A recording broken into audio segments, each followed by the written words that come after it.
Hello friend, good evening. Welcome to my channel home science by Kanojia ma'am. Channel में आपका स्वागत है। अगर आप मेरे चैनल पे नए आए हैं तो चैनल को सब्सक्राइब कर ले, लाइक कर दे, शेयर कर दे और बेल आइकन को भी प्रेस कर ले, जिससे आने वाली वीडियो का नोटिफिकेशन आपको मिल सके। और इससे पहले सेशन में हम क्वेश्चन नंबर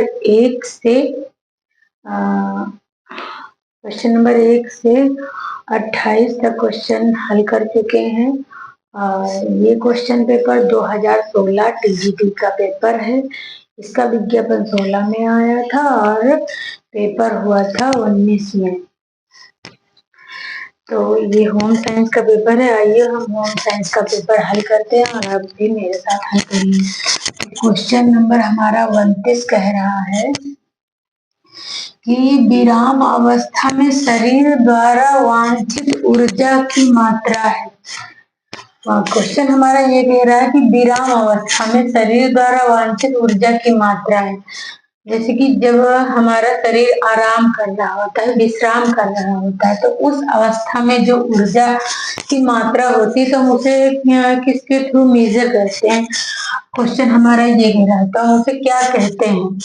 तो उसे आधारीभूत उपापचय कहते हैं, या कैलोरी कहते हैं, या जूल कहते हैं, या कैलोरीमेट्री कहते हैं। तो हमारा आंसर जाएगा ये, उसे हम आधारभूत उपापचय कहते हैं, या बेसल मेटाबॉलिक कहते हैं। बेसल मेटाबॉलिज्म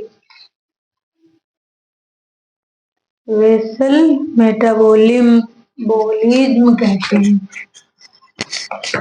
बेसल मेटाबॉलिज्म कहते हैं। एनाबॉलिज्म और कैटाबॉलिज्म, ये इसके दो भाग होते हैं। मेटाबॉलिज्म के क्वेश्चन हमारा 30 कह रहा है, स्थूल खाद्य बड़ी आंत की गति को उद्दीपित करने में एक उपयोगी भूमिका निभाते हैं।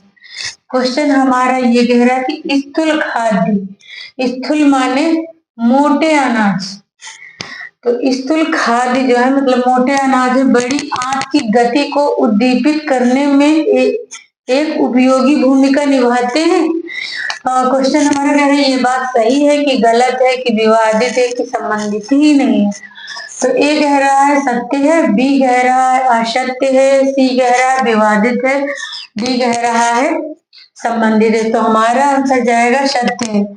जो हम मोटे अनाज खाते हैं वो हमारी आंतों की सफाई करते हैं, चाहे वो फिर छोटी आंत हो, चाहे वो फिर बड़ी आंत हो। मोटे अनाज खाने से हमें कॉन्स्टिपेशन, मतलब कि कॉन्स्टिपेशन हिंदी में कहते हैं कि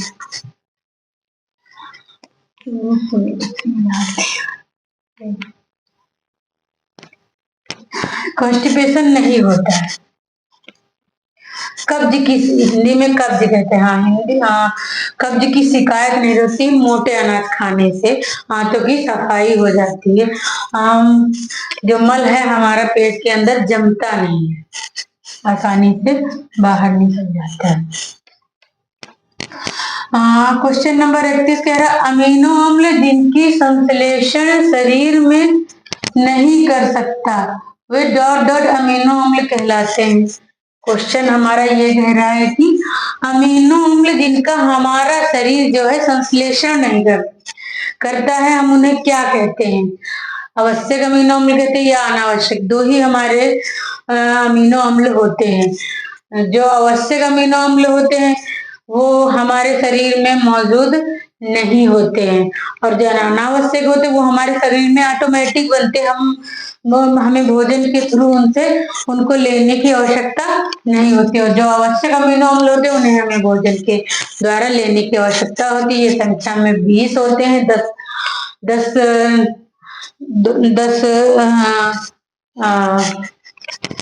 आवश्यक होते हैं, गैर आवश्यक 10 होते हैं। तो ए कह रहा है गैर आवश्यक कहेंगे, बी कह रहा है आवश्यक कहेंगे, और सी कह रहा है आंशिक कहेंगे। डी गहरा साधारण कहेंगे। तो हमारा आंसर जाएगा उन्हें हम आवश्यक कहेंगे। जो हमारे शरीर में उत्पन्न या बनते नहीं है हम उन्हें आवश्यक अमीनो अम्ल कहते हैं। क्वेश्चन ये आपको समझ में आया?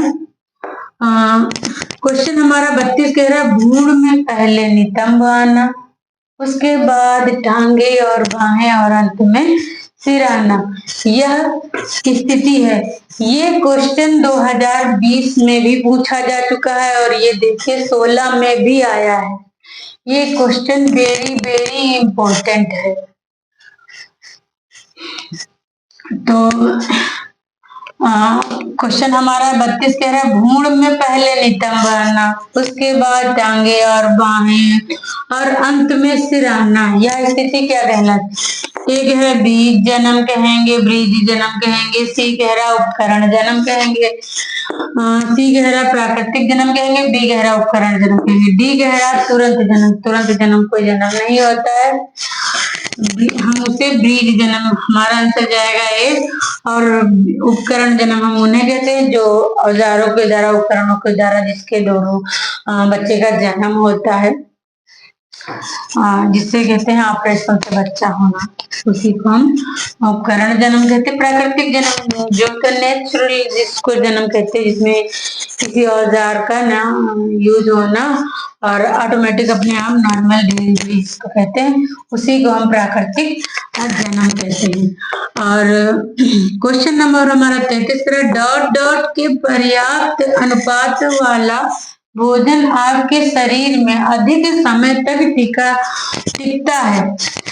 तो क्वेश्चन हमारा ये कह रहा है डॉट डॉट के पर्याप्त अनुपात वाला भोजन, मतलब ऐसा कौन से किस चीज को हम अनुपात में लेंगे जो अधिक समय तक हमारे पेट में टिका रहेगा। तो क्वेश्चन हमारा 33 कह रहा है डॉट डॉट के पर्याप्त अनुपात वाला भोजन आपके शरीर में अधिक समय तक टिकता है। तो कौन सा टिकता है? वसा वाला, ए कह रहा वसा, बी कह रहा है प्रोटीन, सी कह रहा है जल और डी कह रहा है कार्बोहाइड्रेट। तो कार्बोहाइड्रेट हमारा तुरंत ऊर्जा देने वाला पौष्टिक तत्व है या न्यूट्रिशन है।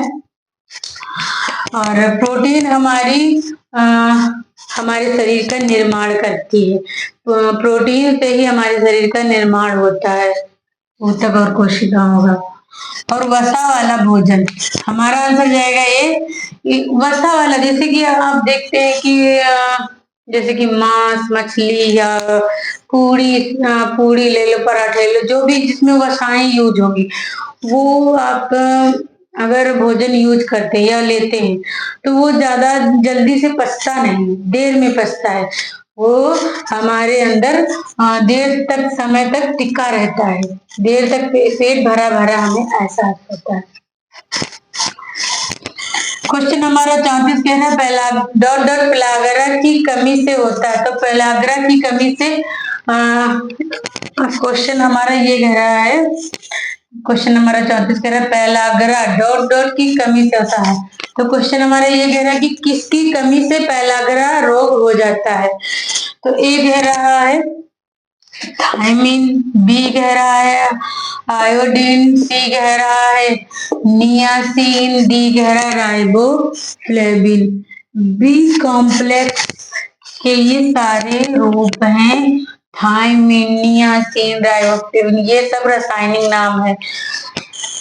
ये इसको हम विटामिन 1 कहते हैं, इसको विटामिन B3 कहते हैं, इसको विटामिन B2 कहते हैं। तो हमारा आंसर जाएगा नियासिन, विटामिन B3 की कमी से पेलाग्रा रोग हो जाता है। जब आप नियासिन नहीं लेंगे तो हमें पेलाग्रा रोग हो जाएगा। और ये हमें कहाँ से प्राप्त होता है?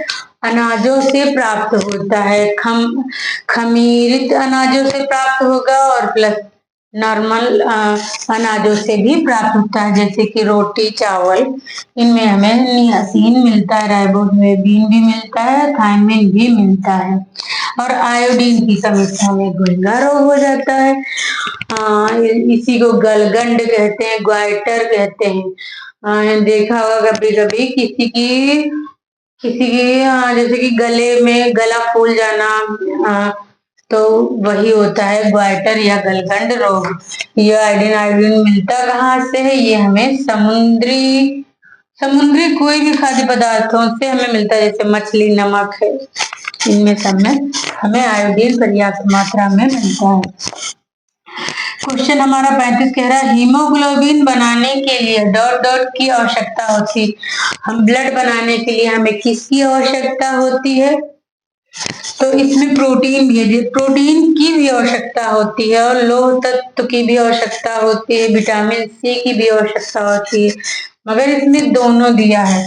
तो हीमोग्लोबिन बनाने के लिए डॉट डॉट की आवश्यकता होती है, तो कैल्शियम की आवश्यकता होती है, बी कह रहा प्रोटीन की, सी कह रहा वसा की। तो हम इसको सबसे ज्यादा प्रियोरिटी देंगे लोह को। अगर लोह नहीं होता तो हम प्रोटीन में भी टेक कर सकते हैं। अगर दोनों दिया होता कि ये दोनों, तो दोनों में भी टिक कर सकते हैं। ओके, क्वेश्चन समझ। कैल्शियम की कमी से हमारी हड्डियां जो है, हड्डियों में कमी आ जाती है, और प्रोटीन से हमें शरीर का निर्माण, ये तो बता ही चुके ना, तो हमारा ऊर्जा देने का कार्य करता है। क्वेश्चन हमारा 36 कह रहा है, 36 कह रहा है डॉट डॉट फलों और सब्जियों को उबालने, जल या भाप में कुछ देर गर्म करने की विधि है। कौन सी विधि? हम उसको क्या कहेंगे? कि फल लाए हम और सब्जियां लाए, उनपे गुनगुना नहीं, खौलता हुआ या गर्म पानी हम उससे डाल के तुरंत हम उसे निकाल लेते हैं, तो उस प्रक्रिया को क्या कहते हैं? बॉटलिंग कहते हैं, या कर्लिंग कहते हैं, या ब्लांचिंग कहेंगे, या फ्रीजिंग कहेंगे। फ्रीजिंग हम उसे कहेंगे जैसे फल और सब्जियां हमारे फ्रीज में रखे जाते हैं, उस प्रक्रिया को हम फ्रीजिंग कहेंगे। और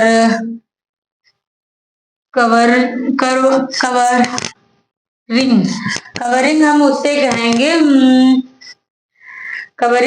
कहेंगे, जैसे किसी को कवर करके या ढक के रखा जाता है, उसी को हम कवरिंग कहते हैं। किसी वस्तु को, या आप कह लें कि जैसे कि पॉलीथीन में सब्जियां और फलों को रखते उसे हम कवरिंग कहते हैं, ठीक। अब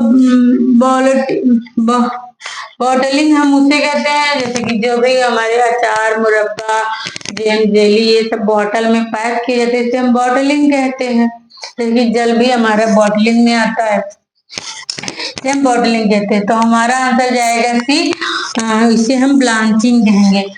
आज से तुम लोग समझ लो कि हम जब कभी भी सब्जी या फल लाएं तो उन्हें हम ब्लांचिंग करके ही यूज करेंगे, क्योंकि इससे हमारे सूक्ष्म जीव, कीटाणु जो भी इन्हें छूते हैं या अपने आप ही धूल मिट्टी से आ जाते हैं, और ब्लांचिंग के थ्रू एकदम फ्रेशर हो जाते हैं, एकदम साफ हो जाते हैं। हम उसके बाद ही यूज करें, इससे हमें कोई बीमारी नहीं होगी। आई होप कि आपको ये क्वेश्चन पेपर समझ में आया होगा। अगर आपको कोई क्वेश्चन ना समझ में आया होगा तो हमारे कमेंट सेक्शन में कमेंट करके बता सकते हैं। और अगर आप मेरे चैनल पे नए आए तो चैनल को सब्सक्राइब कर लें, बेल आइकन को भी प्रेस कर लें, लाइक एंड शेयर करना ना भूलें। जय हिंद।